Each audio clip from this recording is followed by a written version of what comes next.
Hey, Pastor Steve Waldron. I hope you're having a great day or night in Jesus.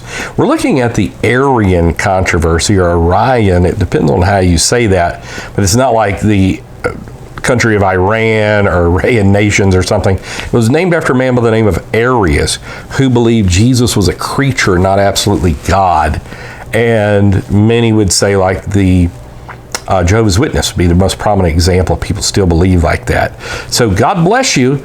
Thanks for being here. And you'd be shocked if you studied church history, and many of you I'm sure have, that in the 4th century, it won the day after Nicaea for a long time, including with Constantine's children, or at least a son, and with Constantine himself, and came within an eyelash of being the belief of the Roman Catholic Church. And according to Jerome, he really thought the three hypostases language was Arian. So the Arian Controversy, and we're on the plato.stanford.edu, Stanford Dictionary of Philosophy. Thanks for being here. Check out our other videos on a whole host of different subjects.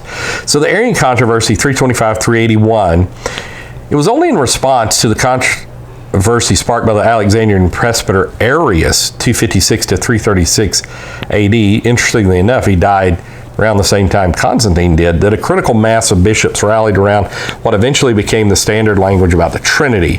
This controversy was complex and has been much illuminated by recent historians. See Ayres, A-Y-R-E-S, 2004, Freeman, 2008, Hansen, 1988, good, Pelican, 1971, very good, Rubinstein, 1999, and Williams, 2001. It can be briefly summarized as follows. So Arius taught, we're talking about the Trinity here, in accordance with the earlier subordinationist theological tradition, that the Son of God was a creature made by God from nothing a finite time ago. And some would say, like even Origen, some would try to say he taught that, even though he's credited with giving rise to the eternal generation of the Son, which is an oxymoronic term. So Paul of Samosata, the dynamic monarchians would believe somewhat similar to this. Sometime around 318 to 321 AD, a controversy broke out with Arius' teaching opposed initially by his bishop Alexander of Alexandria, 326. I was just reading about Origen and his fights with his Alexandrian bishop about a century before. Alexander examined and excommunicated Arius because he didn't believe in the deity of Jesus. Numerous churchmen adhering to subordinationist traditions about the Son rallied to Arius' side. So you see there was no unanimity of belief.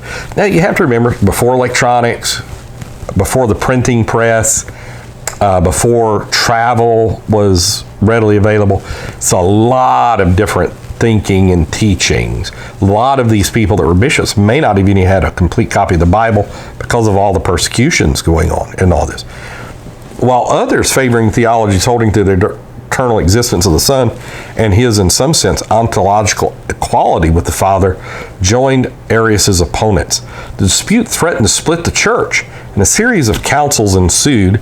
I do want to mention there's all kinds of councils that are not mentioned very much in church history that were going on all over the Roman Empire. There were Council of Arles, I mean, even into the Parthian Empire, on and on.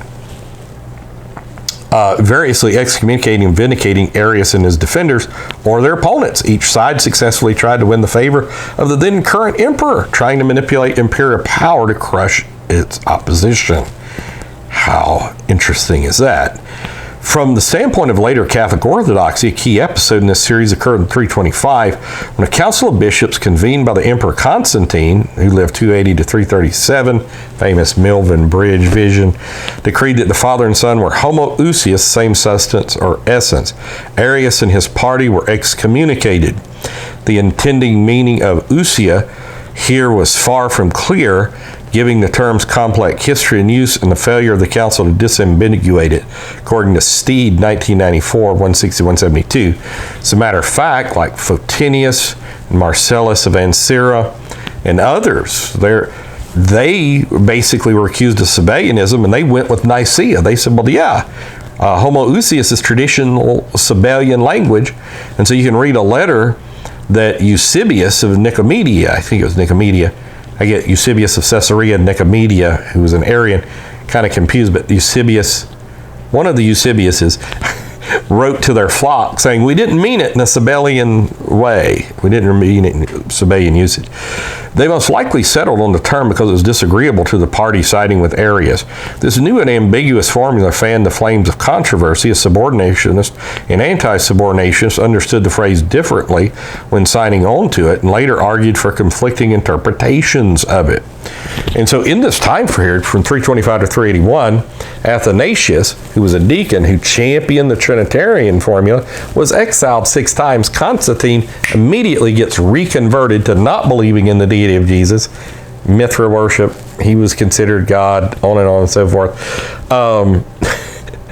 And baptized in Jesus' name as an Arian, probably by pouring when he was on his deathbed or already dead. And so you even have Julian of the apostate later during this time period. A lot of bloodshed, law, and it's just fascinating.